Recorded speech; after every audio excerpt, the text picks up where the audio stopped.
Welcome to Wiki News Channel. As Donald Trump resumes power and reasserts control over U.S. immigration and free speech policies, we are witnessing an alarming transformation of American democracy, one that increasingly mirrors the autocratic structures long entrenched in parts of the Middle East. Since the October 2023 Hamas-Israel war, over 100,000 Gazans have been displaced entirely, while within Israel itself, Palestinian citizens, roughly 21% of the population, live under a dense web of discriminatory laws. Human rights organizations have flagged over 60 Israeli statutes that institutionalize second-class status for non-Jewish citizens, and a 2018 Israeli law legally codified national sovereignty as a right exclusively for Jews. Surveillance of Palestinian Israelis has intensified since the Gaza assault, and their digital expression is under constant scrutiny. In 2022, Israel's Supreme Court even upheld the right to revoke citizenship for alleged disloyalty. Disturbingly, similar patterns are now unfolding in the U.S.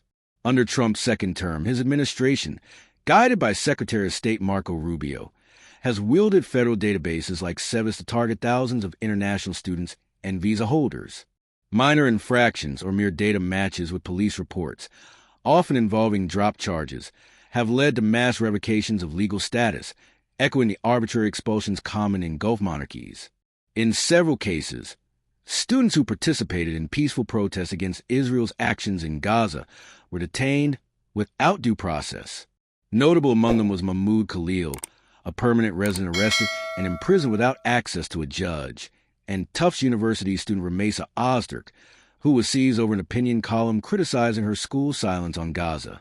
Legal challenges have temporarily halted these deportations, with courts reaffirming that even non-citizens are entitled to constitutional protections, as affirmed in the 1945 Bridges v. Wixon ruling. But Rubio's framing of political dissent as a national security threat dangerously revives Cold War-era legal tactics, like those used in the 1952 Horiziades case to deport communists, and applies them in a completely different, deeply politicized context. What's unfolding is not merely a crackdown. It's a systemic effort to hollow out constitutional protections and reshape the U.S. in the image of the very regimes America once claimed to reform. Trump and his allies aren't borrowing Middle Eastern values of hospitality or scholarship.